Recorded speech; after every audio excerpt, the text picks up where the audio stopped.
Good morning, campers. Welcome to Radio Camp Haplet, a Percy Jackson Reloading podcast. I am your host, Zach. And I'm B. And this week, we read Chapter 6, An Old Dead Friend Comes to Visit.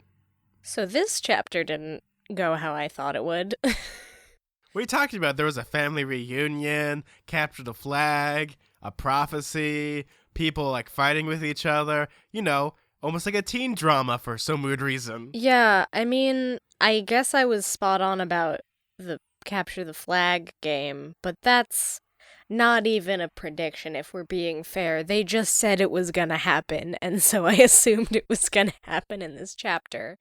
Were you thinking they're going to subvert your expectations and they didn't do a capture the flag game when Rick Riordan talks about a capture the flag game? Yeah, because it got interrupted or something. Yeah, that would have been something if he, had something really dramatic happen that stopped. Which is weird because there is something that very, very dramatic that happens with Percy's nightmare and with, Zoe who else has a Nightshade. nightmare? One of the hunters, Zoe Nightshade has a nightmare. The world's greatest OC name in the world. Yeah, it's very OC. It's very Ebony, Darkness, Dementia, Raven way. But aside from that, yeah. You'd think that the drama would cause the capture the flag thing to not happen, but I guess because Chiron's like, well, I'm not gonna let you do anything dangerous, which, my dude, it's a camp of half-bloods, they have to do these things, why are you being such a stickler? But regardless, they end up just doing, at the end of this, well, not the end, but, the sort of towards the end of this chapter, they do the capture the flag thing, so it's this, separate drama going on that I guess represents the animosity they have for each other. No, there was 6 pieces of drama in this. Every page was just a different arc almost in the sitcom I like to call life. And that is, Percy goes up to the attic, he finds out about the prophecy kinda, and then he has the capture the flag game, and then Thalia and Percy get fight it out, and then there's another prophecy, and oh man, he doesn't hear anything from the prophecy from the Oracle at first, because he goes there and she's quiet. So we'll get into it, but, yeah. Well, yeah, he's going there to, find out if there's a prophecy. It's a whole can of worms, and it's very interesting because when we open up with this chapter, which, you know what? I actually really enjoyed this chapter a lot just because it's just, out of, nowhere, where just everything's happening all at once, and it's not just, action. It's just, we're gonna learn more about Thalia. Oh my god, what happens when they actually fight? It was I was getting war flashbacks to Naruto days of just Naruto and Sasuke fighting, and I was just ugh. I luckily avoided that trend. I mean, I didn't watch it. There were a lot of people in my high school who did, though, and a lot of people in my middle school who did. What, but you never did the Naruto run? Gratefully, I did not ever do that. I saw a lot of kids do it, and I think that they are rightfully embarrassed now. Yeah, that's something I never did. Ha ha ha ha ha. Listen, I know you were captain or whatever of your anime club. What were you again, president? Yes, I was president of the anime club. I was also treasurer. How can you be a treasurer of the anime club? Are you allocating funds to go see, anime? I don't even understand how that would work, but... Don't question it, B. So, how does this chapter open, B? It opens with, the wood nymphs messing with the satyrs, really. And then Percy talking to Grover about his nightmare, and then Grover's like, oh yeah, so about nightmares, Zoe also had a nightmare, and I know that because I'm a creepy stalker. I was Grover, we liked you in the first 2 books, can you not be low-key creepy like this?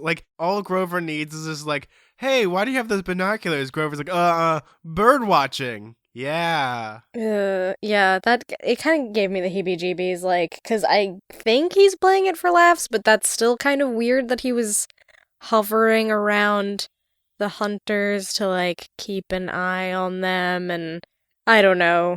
I think the point of it's supposed to be kind of he's just very fanatical about something, which is the Hunters of Artemis, because Artemis is top chick for wildlife and nature and hunting, so of course Grover's gonna love that type of stuff, but it's still weird. It's kind of funny though, because inherently they're not interested in him because of who the Hunters of Artemis are. They've sworn off dudes completely. It's also it's funny because we're after this we're talking about Ready Player One, and there's like a character named Yes. Artemis in that too, who's also gets fanboyed over and like gets obsessed about. So I'm just like seeing a lot of parallels of like, wow, there's a lot of like teen books where like creepy dudes are like after girls who are just like they're more concerned with important quests they're going on than like the dudes who are obsessed with them. I'm seeing a lot of parallels there. Like, I'm thinking about maybe it's some type of like curse almost, because all these hunters of Artemis are like forbidden fruit. So obviously every man's gonna be like, oh, what do you got there? Forbidden. I'll try to break that curse. And that seems like something that's almost like a trend. It's like we've seen the last 3 chapters, and 3 makes a pattern. Yeah, I mean, because Grover's like a satyr, he's obsessed with nature. So that again, you were talking about how that's why he's obsessed with it. It like makes sense. It's not just sort of an arbitrary character choice. He's more just like fanboying in the same way he would fanboy over Pan or anyone. So it's not even necessarily like a crush. Oh my god! Oh my god! Oh my god! It's Pan. Hey, Pan, can I get a selfie with you? No, not really. Oh my god! Thank you, thank you, thank you. Can you sign my horns? I'm never gonna watch this hoof again. Yeah, so we find out that Grover's a bit of a creep, but we also find out the stuff that he overheard. So his creepiness benefits us all. Oh, thank gods. How else could we have creepiness in a book without it benefiting us? But you know what? Grover finds out that Zoe Nightshade has had a nightmare, and she woke up in the dead of night, and she put on like her silvery like night tunic is starting and all to that not stuff. sound like a word. Like Nightshade had a nightmare, and she woke up in the night. Night. Nightshade had nightmares in the night. Like, she wakes up and she puts on her silver, like, was it parka? And she, like, goes to the big house and she's like, Chiron, I need to talk to you. And he's just like, do you know what time it is? My favorite thing, though, is that Grover's still following her for some weird reason. And now we know a big fact about Chiron. He wears curlers. He does in his tail, right? Yes, because he really wants to get that poof in the tail. I like how Percy gets, like, distracted. He's like, wait, he wears curlers in his tail? Like, kind of as, like, a sidebar, like, wait, okay, that's also important. Wait, what are you saying about Chiron? And then sort of Grover, like, gasps and covers his mouth, like, oh, well, I didn't mean to say that. Oh, no, it's not important. Ignore me. But, they find out that, Chiron and Zoe had, like, an argument, and that, she's distraught because Artemis, goddess of the hunt, may be in dire trouble. Because once again, creepiness helps in this plot device. Yeah, it's true. I mean, like, it is a little weird where he's like, and then I hid in a bush, and you're like, wait, what? Why are you hiding in a bush, you weirdo? But again, we wouldn't have this exposition without that. Well, I mean, it's the same thing as, like, in Back to the Future with, like, George McFly. Like, if he wasn't a peeping Tom, he wouldn't have met Lorraine. He wouldn't have been hit by her dad's car, and so on and so forth. So Yeah, I guess you kind of forget that aspect, you but forget some aspects. plot beneficial peeping Toms. Because that's a word I want to use. That's a trope. Yeah, I mean, it's true. Though I guess in general, like, in kids' media, it's really popular to have, like, spying be an exposition device. Like, someone hiding behind a corner or, like, conveniently perched up near a bunch of rocks and they're, like, hiding behind a bush listening in. Because otherwise, this is exposition that we would have no way of knowing as the reader because we're getting the perspective from Percy and he wouldn't know this if Grover wasn't around. I guess if he had to be spying himself or something like that, there had to be some sort of delivery system of this information, and Percy was busy having his own nightmare. So they say that Artemis is lost, that she was kidnapped. So you're telling me, B, there's going Yeah. to be a polar bear in the middle of the woods on a beach? Oh wait, long lost. Wrong. Oh, don't forget the smoke monster, and that they never explain a single thing in that show. Oh, how much I hate Lost. Yeah, so Grover says, she said, how are we going to get orders from Artemis if Artemis is lost? What do you mean lost? Like, she needs directions? No, I think she meant gone, taken, kidnapped. Kidnapped? I tried to get my mind around that idea. How would you kidnap an immortal goddess? Is that even possible? Well, yeah, I mean, it happened to Persephone. But she was like the goddess of flowers. Grover looked offended. Springtime. So the difference with Persephone, though, is that she's married to Hades? I'm using quotation marks.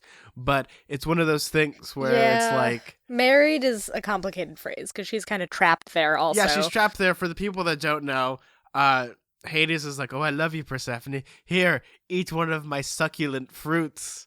And if you eat like a thing in the underworld, you're forced to stay there forever. Yeah, so that's like her metaphorical representation. But yeah, obviously Grover gets offended because he's into nature, so he cares about Persephone and gets like kind of annoyed at Percy for just being like, oh, goddess of flowers, like not really remembering. And then he's kind of like, oh, well, Persephone's not as strong as Artemis, though. Artemis is so strong. There's no one who could kidnap her. And then we start talking about Kronos again, which that's a loose thread that we have to keep circling back to because we still don't know what's going on with Kronos, whether he's alive, how much he's reformed because of Luke's spooky little plan with his sarcophagus. Well, it's the same idea here with Kronos. It's like, how does one kill a god? It's almost impossible. Like, how does one lose a god at the same time? Yeah, it's like, don't you just hate it when you lose your god? It's like, wait, did I leave it in my other pants? See, that just sounds like the brochure they use for, like, Seekers for Grover. We've lost our god. How does one lose a god? We'll find out by searching for Pan today. Yeah, and it's just like a threefold brochure. Actually, we'll talk about that later. There's another threefold brochure from a different god. Oh, yes, there is. Yes, there is. So, Percy's kind of distraught. Grover's just like, I'm gonna go back up on that tree now with my good old spyglass. Yeah, so we kind of get a little bit more, I guess not exposition, but sort of a reminder of what's going on with Kronos.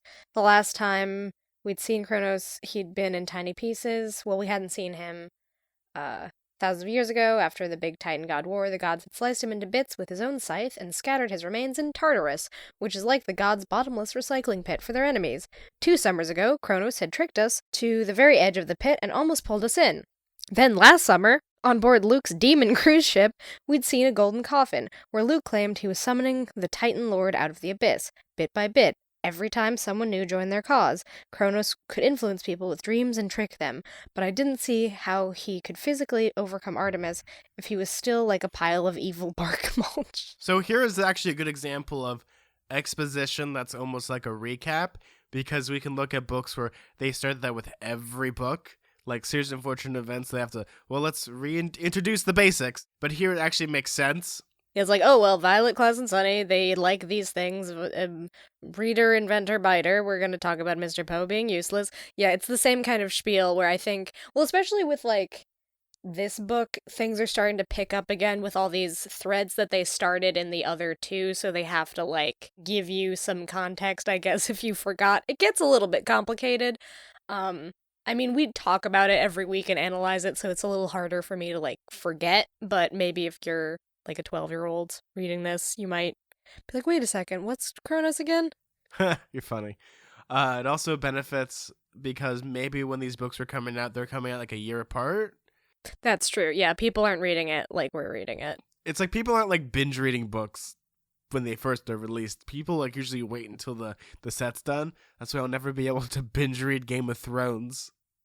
Yeah, so that's like a different, probably, perspective on the information that they give you, because I'm just thinking about, like, all the different threads going on with the different characters, and, I mean, to me, it doesn't seem too, like, super confusing, but also, like, we discuss it almost to an insane degree every week, so it would be hard for me to be like, I don't remember, like, what Tartarus. Insane degree? What are you talking about? Like, 2 episodes ago, we talked about, like, moral ambiguity for a single sentence. Like, that's not insanity. I don't know what is. So to, like, step into someone's shoes, possibly because we have all these story threads, it's almost like some kids might need the conspiracy board. Because it helps, because when you have a lot of gods and myths and stuff, they sometimes tend to, like, get mixed and matched. Even us, we have the problem sometimes of, like, taking the wrong myths and, like, talking about them in the wrong context when, you know, we're thinking of a completely different myth. Yeah, not an expert on mythology. Again, Sarah is screaming at her phone, meta upon meta. So my friend Sarah's catching up on the show recently, and she was like, there's a moment where you and Zach were talking about how I'll be mad that you're getting Harry Potter wrong, and I was literally in the process of getting mad at you for getting Harry Potter wrong, and you just called me out, and so now this is just sort of an incredibly meta situation where I'm referencing that on the show again, and now she's probably listening right now and thinking, oh, you referenced it on the show. And then we'll just go on forever, sort of like that Lawn and Leaf bag or like the Land O'Lakes butter. What are you talking about, B? This is just a loop. What are you talking about, B? This is just a loop. What are you talking about, B? This is just a loop. What are you talking about, B? This is just a loop. Okay. We gotta break this loop. Yeah, you could tell that we read Lemony Snicket when we were kids. Yeah, so what ends up happening is Percy Jackson's very distraught, except for the most important piece, is that Grover gives him a brochure. Yeah, that he finds that was in Annabeth's bag. Yeah, it's very fishy. If we go back to the first chapter of this book, Annabeth's very distracted and she's trying to tell Percy something. Maybe this might be what she was trying to tell him about. Yeah, and so then all of a sudden it doesn't feel like such a coincidence that the hunters happened to be around them when they were on this little mission to go get Nico and Bianca. Actually, they were scouting for Annabeth. And then they happen to be like, oh, well, you're getting even more demigods. Let me just swoop up the girl one right quick. And then, well, that worked out anyway. Oh, man, we're going to get a 2 for McDoofer? What is this? We're going to get 2 girls for the price of 1? Man, that's so good. Hunters of Artemis rule. Except one then fell off a cliff, so... Whoops. But then it adds a new context of why Annabeth was acting so uncharacteristic of herself. Because she's trying to impress them with her what is it, BDE energy? Yeah, exactly. So that would explain a lot about how Annabeth was acting so uncharacteristic of herself, is that she's just I gotta impress Artemis. Will Senpai notice me? Here I go. And then she falls off the cliff. And I'm just thinking the last thing she thinks of is well, that could go worse. First impressions aren't always a good thing. Yeah, that actually couldn't have gone any worse than how it turned out for her. I guess she could have died, which I don't think she's dead. She's just trapped, maybe under a rock, but not really. Maybe that's a metaphorical dream that Percy had that's not real. Oh, so she's coming out of her cage just feeling just fine? Yeah, coming out of her cave, and she's been doing just fine, for sure. I don't know.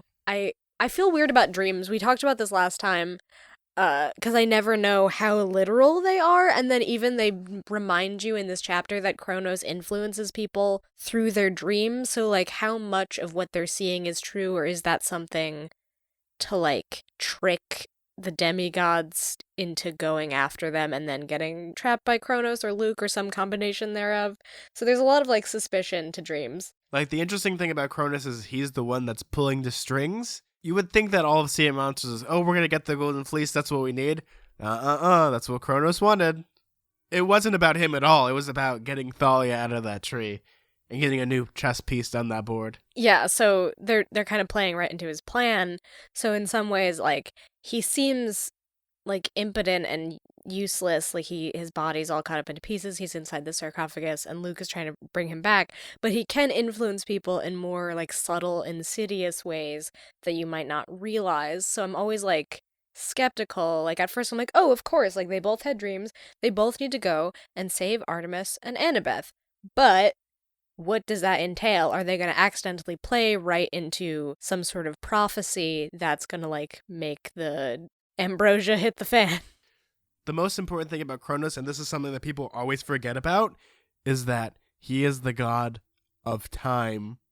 So obviously he's going to either have some sense of what the future's going to hold, or he's going to have some, insight into something, because time isn't just a linear construct. And we could easily talk about time in different manners, but it's going to get all wibbly wobbly, timey-wimey.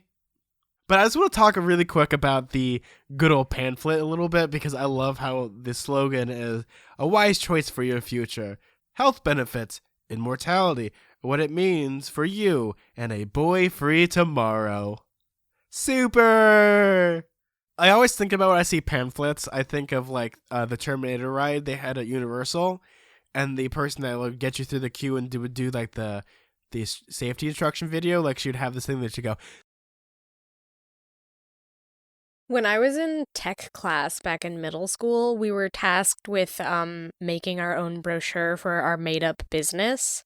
And my business was a video game store or something, but I was absurd, so I made I made the setting, or I guess, like, I don't know, the setting is not the right word. The location of this store be in like the middle of Antarctica or something, and then photoshopped like someone playing video games like on top of an iceberg. Oh man, that sounds so terrible, but I love it. Anyway, this is like a big betrayal for Percy and also like mirrors what happened with Nico to some extent because he's like abandoned by his sister pretty quickly by these strangers who are trying to recruit her. And then the same thing happens with Percy where he thinks that Annabeth likes him and cares about him at the very least as a friend, and then she's signing on to literally not be around him really and to not, possibly love him's a complicated thing because we haven't really addressed their crush or whatever's going on with them, but they clearly have something going on. That Annabeth kissed him at the end of Sea of Monsters, so there's some tension there between them, and then she's like, I guess I'm signing up for this thing where I'll never see you, probably. Yes, for someone that's supposed to be super smart, she did something really stupid. And I know we're gonna get people talking about this, but it's like the idea of like Annabeth wants to do this is, you know what, good for her, but she needs to have like reasoning other than just like, well, I'm gonna do this. Bye. Yeah, because I guess she really likes to be in control, and we've talked about this a couple times. Her fatal flaw is hubris. She thinks she can do things better than anyone, and what better opportunity than join the Hunters of Artemis, and she would have immortality unless she dies in battle, which is a big caveat, by the way. When you're a demigod, you could very easily die in battle. That's kind of one of the main reasons you would die. It's a job like hazard a little bit. I could live forever, but if I die in battle, well, they can't really like fix my head. But that's like the main reason you will die, other than, I guess, natural causes. So what, you just live forever unless you die a horrible death, which is super likely, unless you, like, get good, so to speak. But, yeah, I don't think that it's necessarily bad of Annabeth to pursue this if she didn't have, I guess, worldly connections is what I'm thinking of. Like, she has Grover and Percy and the camp, and she would be leaving that behind if she joined them, and she doesn't even really talk to Percy about it before she's starting to make this decision, and then they like appear out of nowhere when they're doing this recruitment of other demigods to Camp Half-Blood, and I can only imagine like she was pretty far along in the process of maybe joining them. I don't exactly know to what extent. I don't know. I just wish she was a little bit more transparent with her friends. Yeah, especially when she's had like trauma bonding with a bunch of her friends like Grover and Percy. Yeah, they've been through a lot together. Like at least you could ask us like, hey, I want to do this. Like at least Percy or Grover, because they cannot. The only thing they can't say is no, but she can at least hear their reasoning because it's like the idea of it's like, well, I could leave and they'll resent me for the rest of their life. Luckily, I'm immortal, so eventually they will die. I mean, she knew that though, right? That's probably why she was nervous. Because you said, I mean, I didn't remember, but she was like meaning to talk to Percy about something, but it gets distracted pretty quickly because they're doing all this stuff with trying to get Nico and Bianca. But I guess she was trying to skirt around this idea that she was going to join them. Just, like, say it, though. Like, you know that your life is constantly interrupted with all sorts of scary stuff happening. Like, you should be pretty forthright with how you're feeling and the different decisions you're going to make, because who knows what could happen tomorrow. Well, yeah, you could be dead tomorrow. And the most important thing is that, look what happens when she doesn't say it. She falls to, presumably, her death. Yeah, well, probably not her death, because all the dreams and stuff kind of indicate. And then also he could feel her, like, life force or something, like, that she's still alive. And then I think Artemis is the one who says it, too, that she's still alive. So it's pretty evident that she's still alive, but just gone, similarly to what happened to Artemis. Well, obviously she's still alive. But it's the idea that it's like, oh, wait, at the moment you're thinking of is like, oh, she could be dead, or she's in like that in between, because right now she's in grave peril because of Luke. She could die. She could die. I'm not on the I hate Artemis, so by proxy I have to hate everyone that has to make their decision. It's like one of those where it's like, if she wants to do it, well, she at least needs to like talk to her friends. Communication. Yes. Yeah, exactly. Because really it's like the idea, it's like these people are her family. I mean, yes, she has a family, but remember the character arc of the first book is that she hates her family, and by proxy of, meeting Percy Jackson, she learns like, you know what, I'm going to give my family one more shot. Now we have like this weird backtrack of just like, you know what, I would become a hunter of Artemis. I want to live forever. This is such like an interesting like element of stakes added to basically any girl character that exists in the story. Like, they could feasibly join the Hunters of Artemis. They could, like, leave Camp Half-Blood for whatever reason. And I could see a lot of the female characters deciding to do this, except for Talia, who hates them. But I could also, like, easily see Rick Riordan, like, writing something in where she has a complete change of heart and she decides to join them because she's actually, like, really strong and good at what she does. So she would be a good fit for them if she wasn't so hard-headed about being a part of Camp Half-Blood. So there's a lot of possibilities as to, like, where these characters end up. We've talked about Bianca a million times, so I won't harp on that, but we'll get into it more. But then, there is some tension again between Aphrodite's cabin and Artemis's cabin, as we'll see later with the stables. Oh yeah. Because, I mean, that makes so much sense. I didn't even occur to me that they would have such a rivalry, but, like, separate from the just specific, like, Hunters of Artemis tend to have a thing against anyone who is at Camp Half-Blood, but specifically Aphrodite's like, oh, well, we believe in love and we care a lot about romantic love, and then Hunters of Artemis have sworn off romantic love entirely in order to be who they are. The most interesting dynamic of that is that you have both sides, like, both of them are right, but both see each other as wrong. I love that when it comes to a character that has such a conflict like that. Like, well, our mom believes in love, but our, I guess our surrogate mother doesn't believe in it, so we don't believe in it. So you're stupid, poopy head, stupid head. It's just like, oh, well, this is where we're going from now. Well, like, Percy even describes that when he's, like, wandering listlessly through the campus of Camp Half-Blood, he sees, like, Aphrodite campers arguing with Hunters of Artemis, and he's like, I'm just gonna go. I don't want to get in between you guys. Bye! I'm outie. So what ends up happening is this, moving on a little bit ahead, is that, Percy is, like, kind of distraught, so he takes a walk to the big house. Like, well, there's one person I can talk to because Chiron isn't going to help. He might protect me again. He's going to talk to the Oracle, which I love the Oracle just because it's such a nice little aesthetic of just having this mummified Oracle that has, like, a tie-dye dress. Mummified hippie. Yeah, I forgot that she was wearing a hippie dress. That really adds to the whole mind's eye image I have of this scene. Again, we're getting into, like, pure Americana. Like, what is more Americana than a summer camp and a hippie dippy in a dress?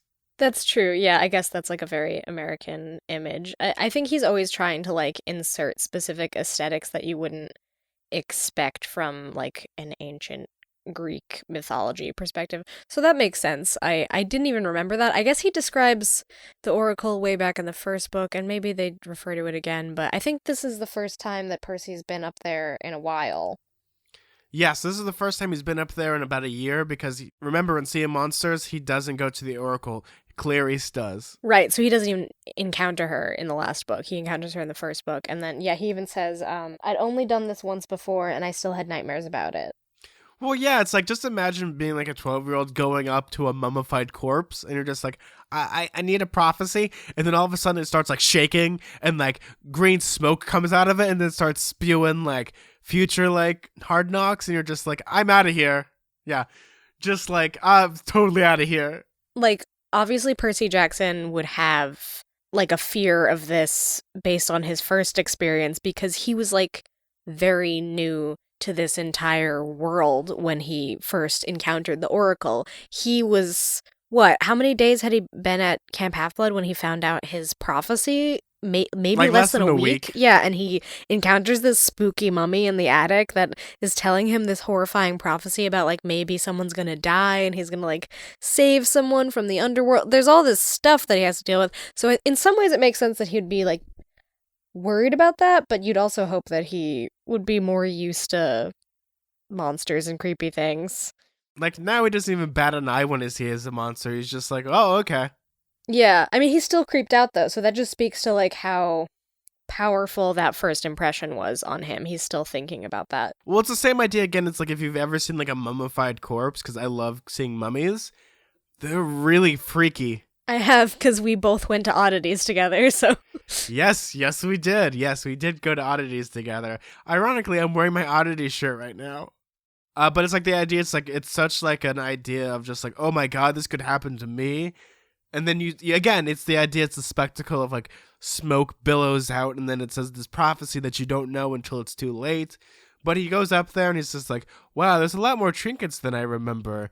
And he's like, hey, Oracle, could you give me a prophecy? And the Oracle's just, dead, tired. Yeah, I love the scene because of how dorky Percy is. Sometimes I forget how dorky he is because he's going on all these intense quests all the time, but then he goes up there and he's like, hi, I said, what's up? I winced at how stupid that sounded. So the big difference between Harry Potter and Percy Jackson is that Percy Jackson is more likable as a character because he does stuff like this, because it seems like something like realistically like a kid would say when like you're nervous. It's just like, oh, hey, what's up? Yo, what's crack-a-lackin'? The plot gets more serious, but I don't think Percy ever completely changes to be like a cool, suave guy. Like he's always going to be a little bit awkward. Which I love because, again, if you look at Harry Potter, he kind of very rarely changes, and people are like, and I'm going to be like, but, as a Jeff Goldblum impression does, and I'm going to say, when it comes to Harry, the only reason why he changes is there's more tragedy in his life, so he has to, like, become more confident in himself. Like, there's a much different thing, whereas Percy's just, like, living it up. I feel like personality-wise, Percy is maybe more comparable to someone like Ron in Harry Potter because he more often will have like these very awkward social interactions where he's like, why did I say that? I'm so dumb for saying that. And I guess like Harry does that too in the earlier books. I don't really know enough about Harry Potter to like speak to his characterization because I only read the first one. But Spiders? Yeah. Oh, I hate spiders. Yeah. I mean, he's like pretty dorky in the first one. He's like, I'm a what? Like he just doesn't. Well, it's because he's like oblivious. It's like situational comedy where it's just like everyone knows he's a wizard, but Harry Potter. Well, like that's also the joke in Percy Jackson because in the first book, it really plays on how goofy he is because he's like the newbie and he's freaking out about all this stuff that he's not used to. Like, oh my God, there's a mummy. Why is it in an attic? This is confusing. I don't understand what's happening. So it's playing on like the same idea of like there's all these weird changes and I can't explain them. But even when Percy gets adjusted to like the weird world that he lives in, and he's mostly adjusted. There's always new things he's finding out that he's like, wait, you could kidnap a god? He's always learning new things all the time. Personality-wise, I think he's just way more bumbling and weird. Like, every time he tries to talk to someone, he's like, yeah, right, about the thing. And, like, emotions he doesn't really get. Like, I think he's pretty emotionally tuned as far as he cares about his friends, but he doesn't always know what to say, for instance. Well, yeah, that's the most important thing about Percy Jackson's character is, again, he's very realistic, whereas, you're going to be like a bumbling person that might not say the right things. Like, I always think of like the scene, like Percy Jackson, you can put him in the Mines of Moria, and it's the idea is like, oh, he's going to knock over the helmet that's going to fall down the well and make all the noise when he's like, Gandalf's like, don't make a sound. Like, awkward. Yeah, I could definitely see him do that. I mean, Grover plays that role more often of the goofy side character friend who's always making mistakes, but Percy's still kind of bumbling.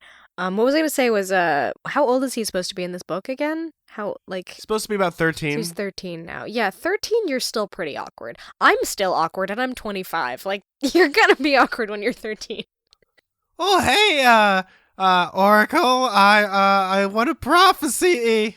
Yeah, 13's probably the worst year in some ways. Your, like, voice is different. All sorts of stuff is going on. It's either he's going to be, like crackling, or he's going to be like, yo, what's up, my dude, Oracle, like, I have to shave now, so could you tell me where Annabeth is? I think that we've just accepted that headcanon that every time that Percy speaks in most of these books, he's like, hey, guys, like, with his crackling voice. Hey, guys! I love that. I love when he, like, cracks and he has, like, he's got, like, pizza face. Yeah. God, that voice is so common as a joke, I feel like. That sort of crackling teenage voice. But, yeah, he's not Logan Lerman. He's not, because Logan Lerman's like way old in those movies. Yeah, he was like, what, 55 when he was Percy Jackson? He was 55. Yeah. Fun fact, Logan Lerman is 60 now. But yeah, it's like there's a much different, like, even like personality-wise, a 13-year-old's going to be completely different from a 16-year-old. In that 3-year span, there's going to be some big differences. Yeah, I'm interested to see how his characterization changes as the books go on. Yes, and then the most important thing that happens is like he's like looking around all the doodads and bibbles and bobbles because, you know, the oracle isn't going to help him, but he notices the scarf that's from the first book. You know, we're getting already throwbacks. Yeah, the love scarf. Yes, he's like, oh my god, it's the love scarf. And I forgot about it for 2 seconds until, thank god, there's like a little summary about what happened. Because I was like, oh yeah, I remember that. Yeah, now. the water park. Yes. that they Scarf of the encounter. Goddess Aphrodite, recovered from Waterland, Denver, Colorado, by Annabeth Chase and Percy Jackson. Yeah, thanks for that little description, because I literally didn't remember that at all. I was like, oh, yes, the scarf. Oh, of course, I do a Percy Jackson podcast. Obviously, I know what the scarf is. Ha-ha! Well, I mean, he forgot about it too. He even mentions Percy got the scarf, and he said, I stared at the scarf. I'd totally forgotten about it. 2 years ago, Annabeth had ripped the scarf out of my hands and said something like, oh no, no love magic for you. I just assumed she'd thrown it away, and yet here it was. She'd kept it all this time, and why had she stashed it in the attic?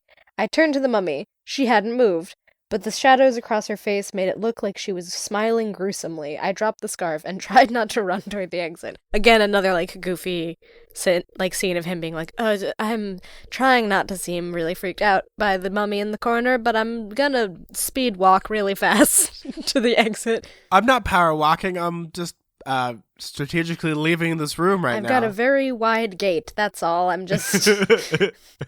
A wide berth. A wide berth, Percy. Get away from that oracle. So Percy Jackson goes out of the attic, and he starts walking around kind of being mopey, and then we get the shenanigans with the Hunters of Artemis, like, literally, like, fighting people, like, almost tooth and nail, depending on what they do. Like, there's a reason why, like, some of the cabins burnt down the last time they were there, and this might be the reason, is because they are annoying. Do you remember when you first read this book, did you guess who was going to win Capture the Flag? Because I had a feeling it was going to be the Hunters of Artemis.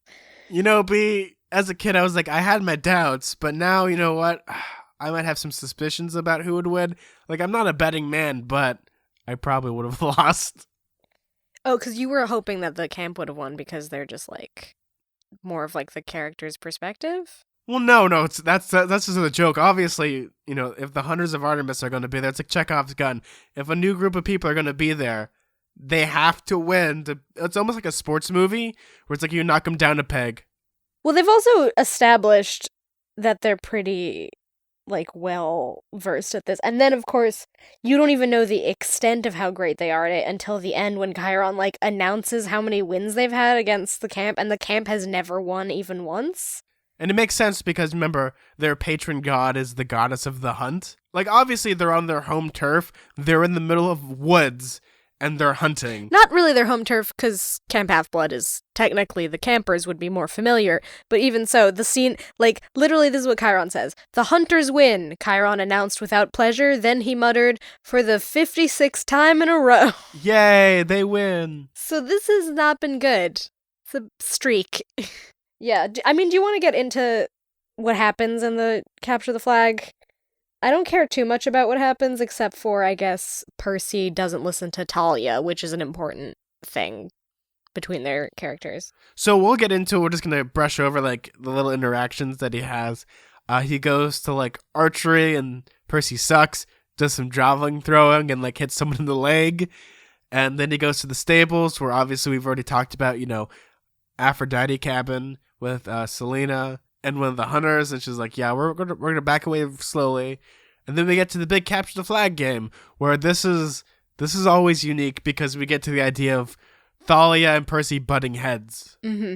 Yeah, so before the Capture the Flag game, they have dinner, which kind of sets the tone for what's going on in camp, because all of the hunters seem to not be having such, like, a grand old time as they were last dinner. They're more serious, so I guess everybody knows about the dream that Zoe had, so they're kind of aware, like, oh, something happened to Artemis, we don't know what, she was kidnapped, blah, blah, blah. They don't know the details. Percy's noticing that, and then he's like, well, I guess I have to do this Capture the Flag thing, which, like, I can't imagine being able to focus on that if you were worried that Artemis was kidnapped. Like, both of them should be worried, I guess, because of their respective dreams, and yet they're like, let's just play a game we would play in gym class in 6th grade. It's kind of like the idea of, like, normality. It's like in World War II when, like, they had, like, the Blitz in London, the people were not giving, like, a truck. Like, they were getting, you know, married. They were, like, doing their regular things. Like, did you know, like, this is a statistic that I found so interesting. When the Blitz was happening, like, there was a 15% increase in productivity in work. Because people are just, like, keeping their head down, I guess. It's like the keep calm, carry on thing. So that makes sense. It's like the ethos of they're so used to peril all the time that at a certain point they're like, well, I guess I'll just play this game to, like, distract myself. This is where, like, you let your hair down, and this is where you can be yourself, really. But, again, we get into the argument of it's the idea of, Thalia and Percy. It's like, well, we have to be a team captain. Well, both of us? Question mark?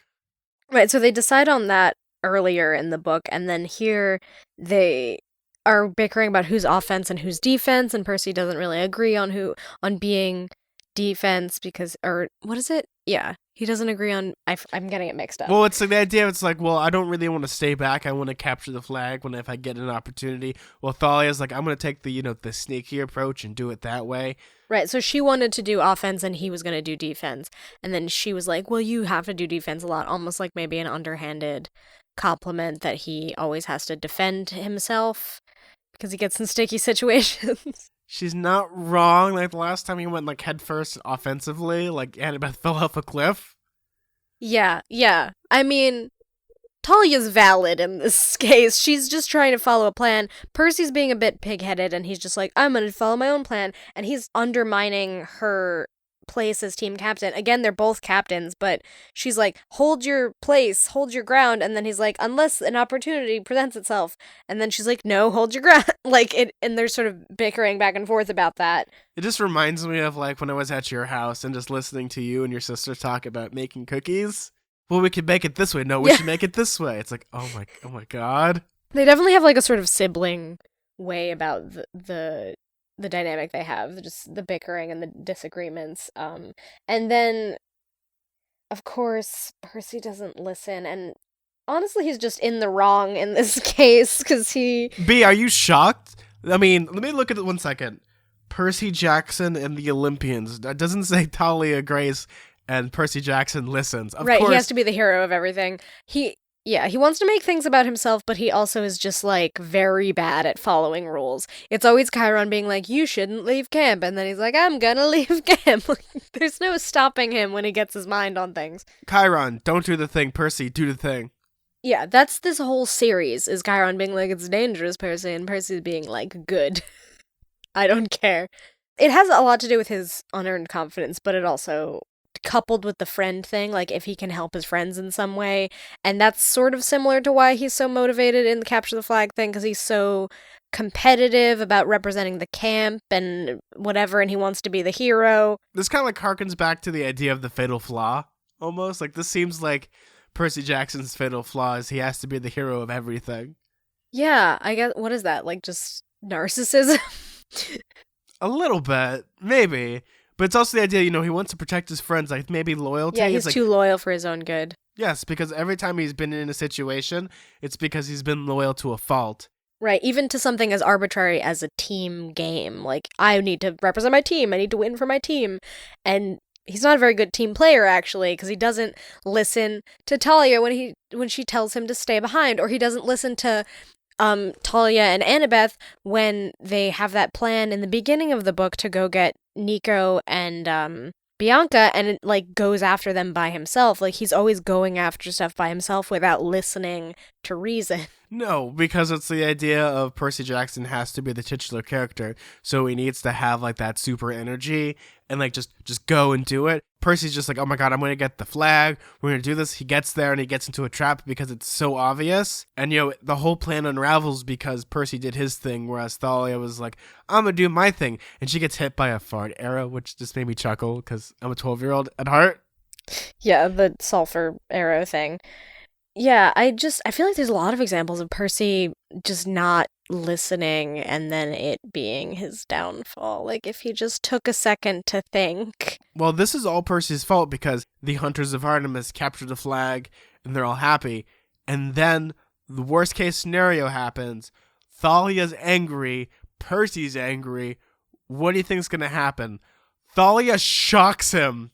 Yes, like, this is, like, the best example of it's, like, what happens when two, like, of the big three like fight it out. Like this is pretty much like by proxy Poseidon versus Zeus, like who would win, and both of them are like almost like toe to toe, and it's very very scary because Thalia almost stops his heart.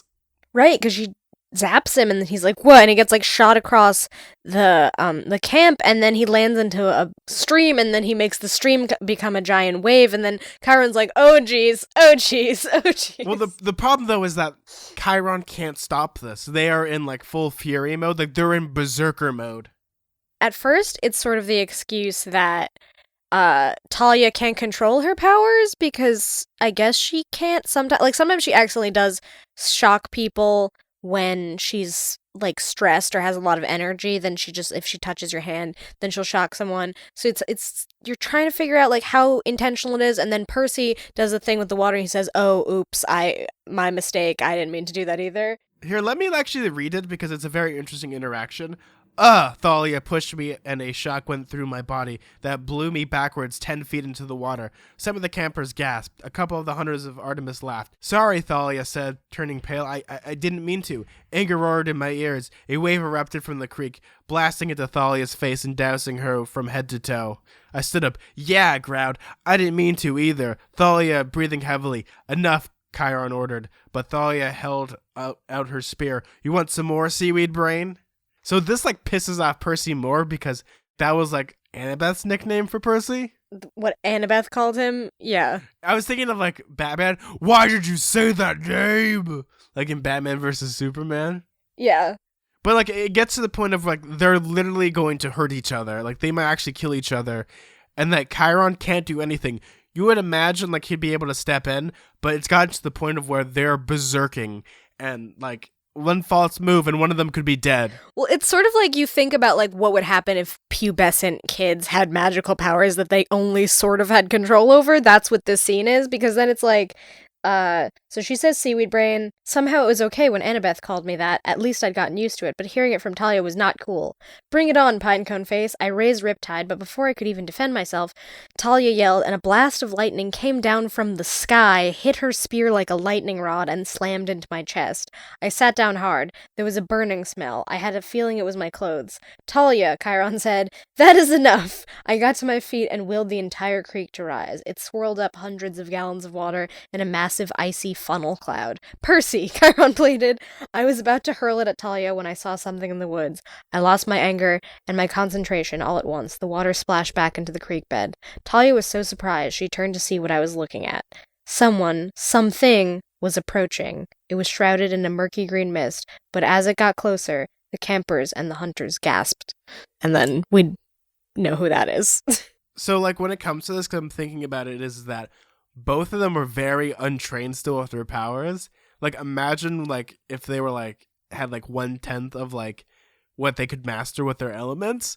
Oh my god. Like just like imagine like Percy having the whole ocean at his disposal and like Thalia having like lightning. Yeah, I mean it's kind of horrifying to think about a child having that much unchecked power, because this is just a little bickering fight they're having about capture the flag. Like it's not even that big of a deal. And here's the reason why, you know, the big three made the pact, like, okay, no more kids. We gotta be celibate now. And none of them listened. This is the exact reason why they should stop. Yeah, but they don't. Well, until they get interrupted. Well, they don't. They'll never listen. But here's the idea of it's like, this is where I got the idea of Naruto, because the two main characters act exactly like this, except they are literally like hurling planets.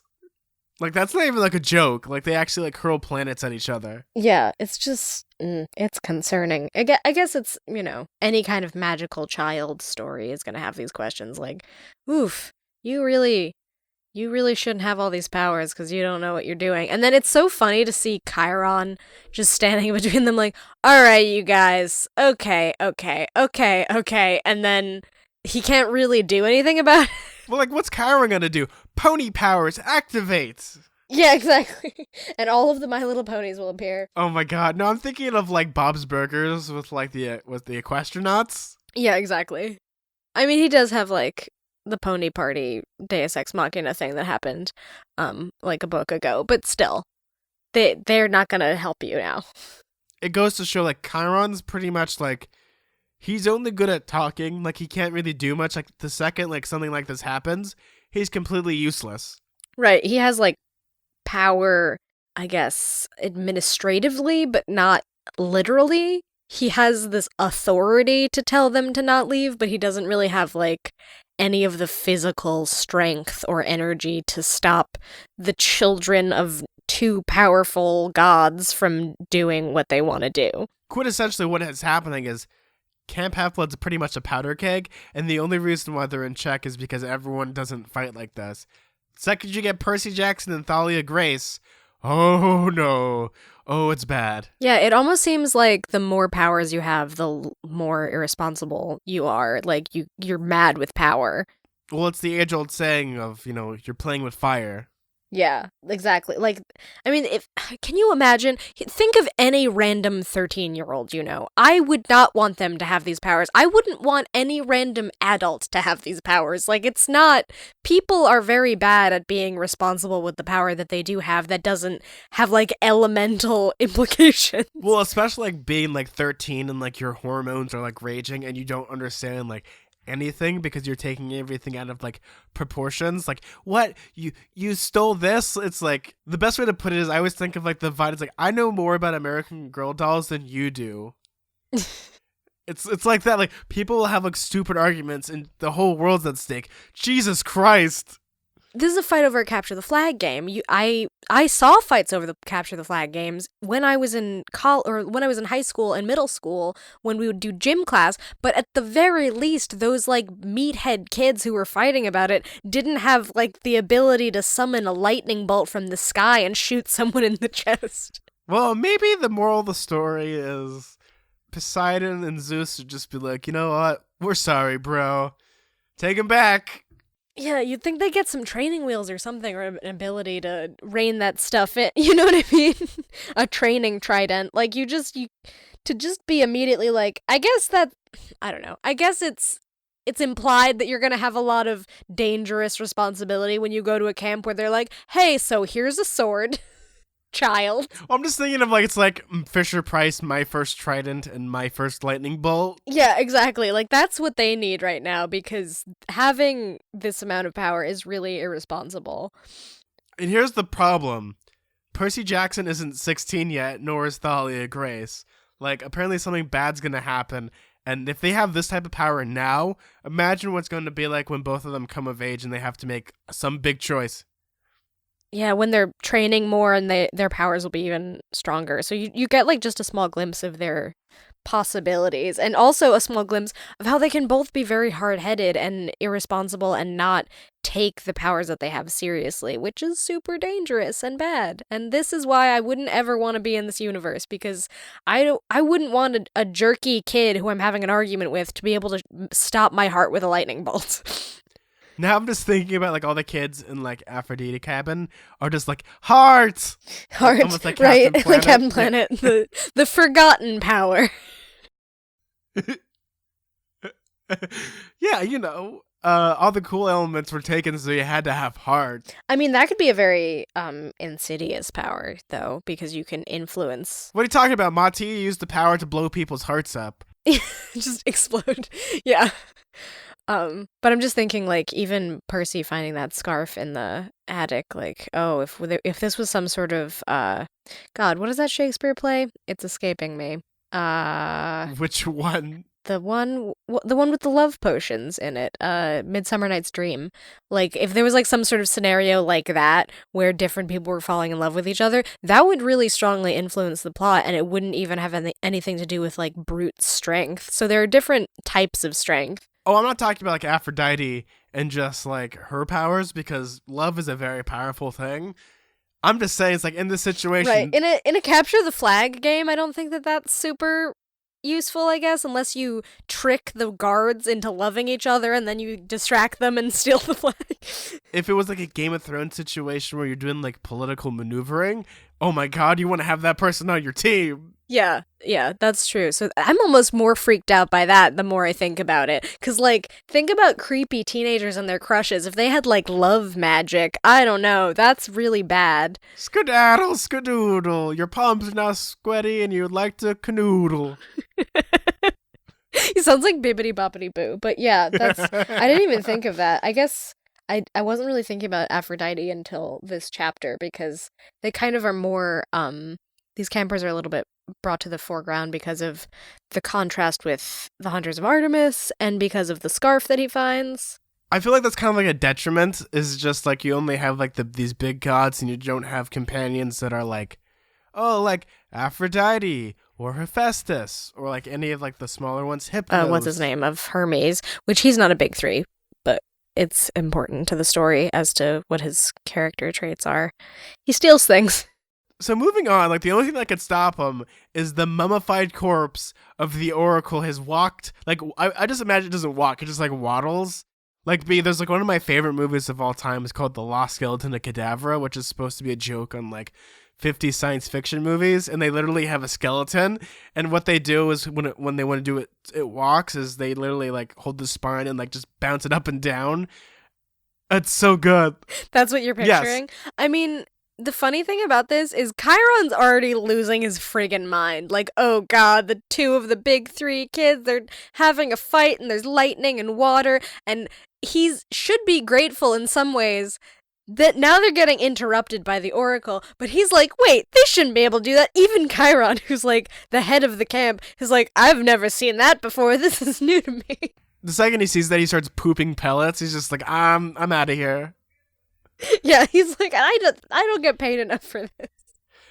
And we see the whole prophecy because the Oracle like comes down, like I'm thinking of like really goofy, and everyone's just like pooping their pants because you're looking at a corpse. The dead have risen. I mean, literally, Chiron says this is impossible. Chiron said, I've never heard him sound so nervous.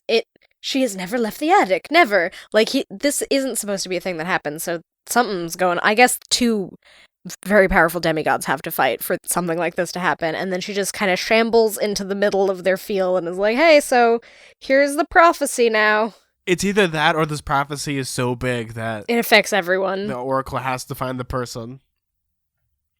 Are you ready to read this prophecy, B? Here we go. 5 shall go west to the goddess in chains. 1 shall be lost in the land without rain. The bane of Olympus shows their trial. Campers and hunters combined prevail. The Titans cursed must one withstand. And 1 shall perish by a parent's hand. Whoa, that's intense. Whew, this is another prophecy. Okay, 5 shall go west to the goddess in chains. So the goddess in chains is Artemis. Go west is the underworld, I guess? I mean, what's in the west? I don't know. But what's the bane of Olympus? Is it Kronos? Because Olympus is where all the gods are. And Mount Olympus is in the okay, well, let's start at the top, because it's 5 shall go west. So 5 would be definitely Percy, definitely Talia, Grover, Zoe, and 1 other person? I don't know. Who? 5? I can't think of a 5th person. Oh, well, oh my god, duh. It's gonna be, Nico or, Bianca. Because she's like a hunter now. Yes. Well, that's a possibility. So, the Titans cursed must one withstand. Now, we don't know what the Titans curse is. And that is the titular name of this book, The Titans Curse. I know that, I mean, the Titans are Kronos and then other pre-god gods, basically. They're the gods who made the gods. Yes. And then were destroyed by the gods. I don't know enough about the Titans to know who else that would be or what that curse would entail. I just know that about Kronos. Kronos has to do with time. I don't know if it's like a time-based curse or if it's something more general than that. Again, this is the titular phrase. It's the Titan's Curse is the name of this book. We're probably going to find it out. I don't really have the best guess, right, from where I'm standing. One shall perish by a parent's hand. That's the most intense line, probably. I hope it's not Talia, because she just became alive again, and that would be pretty much of a bummer if somehow Zeus had to kill her. It seems very sinister to have that passage. Again, we don't know the godly parents of Nico or Bianca. We don't know who their godparent is at all. And they're like orphans. They don't even know who their other parent is, for that matter. Oh no, so they're like super, like, they could both be like iced off if they really wanted to. One of them could be killed by a god. There's a lot of like wibbly wobbly, timey-wimey stuff. And that's the thing I love about prophecies, is because it's going to be in the back of your head the entire adventure. And now they have this prophecy. I know, I'm going to be like, what? How do I piece this together?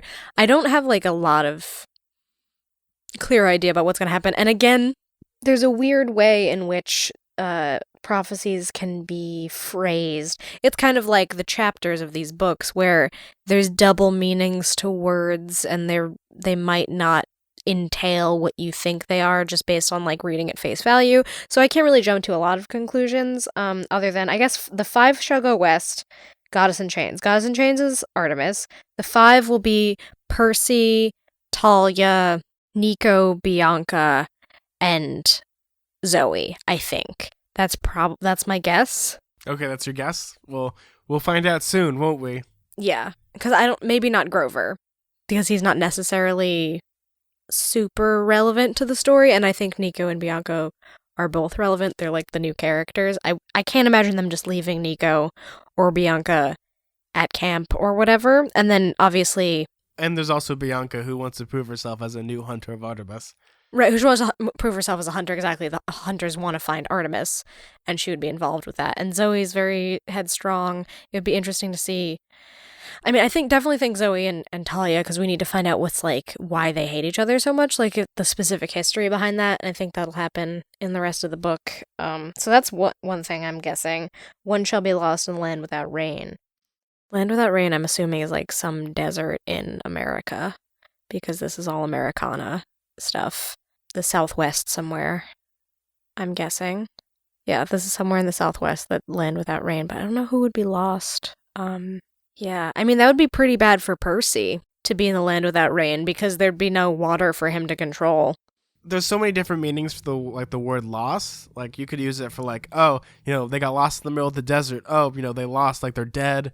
Lost as in like everything's like we've lost. Yeah, they could lose something. Exactly, they could lose like the fight that they're fighting. Lost as in like existentially lost. Like, there's a lot of different interpretations of that. There's a lot of like weird prophecy stuff that I love, because that's what makes this series so interesting, is you have this prophecy and it's the idea of prediction in the books where you're just like, oh, is this what this is?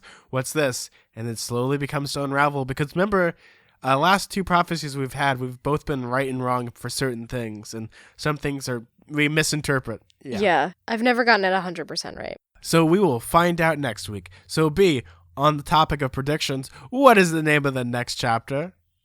Everybody hates me but the horse. That's really good. Is this going to be like a Tina chapter where it's just like, I still have you, Buttercup? He wouldn't just call Chiron the horse. That's kind of a mean nickname. The horse. No, B, that sounds like such like a noir thing. You're going to meet the boss, the horse. The horse. And then they just see him and he's like just this smiling, goofy guy. I mean, it could be Chiron, or remember, I mean, aren't there stables at Camp Half-Blood? That's true. So Pegasus or something like that? I'm imagining. I don't know. Other than that, everybody hates him. I mean, Talia's mad at him. They just had a fight. Zoe's mad at him because he's a dude and a camper and like, ugh, gross. So, of course, she's going to hate him. Bianca's probably going to hate him because she's a hunter now for similar reasons. Nico would maybe, I don't know, because he was kind of short with him when they played Capture the Flag, and he was like, well, these are real weapons and whatever. I don't think that Nico would hate him necessarily, but there's a lot of reasons why he's not super popular. No, unless like he did something like he killed his sister or something. Yeah, I don't think he killed his sister yet. But I'm just saying, it's like one of those things where it's just like, Nico seems like the type of person like you'd have to do something he's pretty like happy-go-lucky. really like he's yeah, so that's true. So maybe not everyone hates him, but a lot of people hate him. Mostly Talia, though. Talia hates him now, which is not great, because that's kind of the only friend he had. Other than Grover, I guess. Yeah, so now it's just Percy's just like, I'm so lonely. Oh, so lonely. Yeah, full-on teen angst is happening with this dude. And it's just like rain, like the rain cloud is just following Percy. Though he's like the... Just him specifically. I'm so excited for the next chapter because the adventure starts to get kicked off, and here we go. And this is like, it's starting to turn into like why I love this book so much, is because so many wacky things happen. Like, oh my god, we have like a walking mummy, we have death, we have romance, we have, oh man, it's like the Empire Strikes Back almost. I love it. Yeah, there's a lot going on. We're gonna find out what's gonna happen. I can't predict a lot just based on the chapter title and the Oracle prophecy that we just got. Like, there's only so much I can guess at. I know that they're obviously going to go on this adventure now, because they have to. They have to go and find Annabeth and Artemis. Yeah, B, they gotta get the Shell City and get the crown and save the girl. Yep, exactly. Okay, so we got an email. It says, "Hi, Zack and B. I don't really know how driver's license work in America, except what I could gather from movies and what you mentioned in the last episode, but I can tell you how it works in Germany. Here we have to go to a special driver school at the age of 17 at the earliest, and with especially qualified driver teachers. We also have to do a lot of theoretical lessons and have to pass an exam before we are allowed behind the wheel. Even then, the car is a special student car, which has to be marked so that other drivers know that there is a beginner behind the wheel, and there are also 2 sets of pedals on the floor for the student and for the teacher if something goes really wrong. Also, we always learn stick. We have very little automatic cars here, though they have become so popular, so all students still learn how to drive stick. After we had a lot of practical lessons, which cost a ton, by the way, we have to take a test, and then you get your license. If you do that whole process while still 17, you have to have your parents with you while driving. Only after you turn 16, you can drive alone. So I'm 22 now and did all that stuff while I was 17, but my experience was really relaxed because I always knew I had someone with me that could get me out of trouble. But after I passed the test and turned 18, I started to drive alone, and that was stressful at first. I can definitely see why Talia is so stressed out, especially with a bus full of people and only Apollo to help. Sorry for the really long mail. I hope this was interesting to you. Keep staying mortal. Penguin Helena, I think it is, because it's like Helen with another sound at the end. Helena, I'm gonna say. Anyway, sorry if we butchered your name. Yeah, so it sort of works that way here. We have to take driver's ed, but I don't think it's as official as that, because my driving instructor was kind of sketch, I believe. Well, for me, it was you could go to driving school, or you could do written, permit, then license. But you still had to do like, you had to have when you had your permit, people had to be in your car. The second you got your license, you could like drive off a cliff for all they care. Well, I mean, not, but yeah, I never had my permit because I got my my license after I was 18. So I never worried about that. But yeah, no, they have the exact same thing. We have like student driver cars where I know I took a class as well, and they had like the brake. They didn't have like a steering wheel, but they had like an emergency brake. And it did say student driver on it, and I remember because it was a red Prius that had it, and it was so much fun. Yeah, but we could like drive our own cars if you wanted to. But I have like the best story about when I took my driving test. Like the first 2 times I did it, I had failed miserably failed it, and the third time, like, there's, like, the place I went to is like, there's 2 people. If you can get this one guy, like, he's the best, but don't get the other guy, the guy with the hat. If you get him, it's like, he's, like, the strictest person. And me and my sister went on the same day. She did hers, and then I did mine. And I'm, I'm waiting in my car. And, like, I see off in the corner of my eye, I see the guy with not the hat coming at me. I'm like, oh, thank God, this is the guy. And all of a sudden, I see the guy with the hat tap the guy on the shoulder and say, you know what, you go on your lunch, I got this. And I'm like, no. But I passed. I passed on my first try, actually. Yeah, no, I had like a totally bonkers driving instructor who was really weird. I don't want to say his name because then you'll totally dox him and Google him, but he had a very funny name. And he called everyone doll. He was like, all right, doll. And he would like tap you on the shoulder to like give you instructions, and he was just very weird. And he would like, if you did a good job driving, he would like stop at a like gas station bodega and like get you a snack, like, oh, do you want an iced tea or like some Swedish fish or something? It was a weird experience. So we did get one iTunes review, and it just says, "This is the Percy Jackson podcast you are looking for. I've been running a Percy Jackson / Riordan podcast for ages. Listen to various podcasts for Harry Potter and for Star Wars, and I am adding this podcast to my list. I highly recommend this podcast for those wanting to hear Riordan / Percy discussions. Thanks, Z and B." From B to Z, we skipped A. Well, it's funny because my sister's, her first thing is A, and I'm Z. So B, like, now that we're all like a bunch of siblings, so it can have A, B, T, Z. But thank you for that wonderful message. B, where can they find you? You can find me on Tumblr at twinpoetry.tumblr.com, as well as Twitter and Instagram at bkellygorman. If you want to follow me on Twitter, you can follow me at Suda41, that's SUDA41.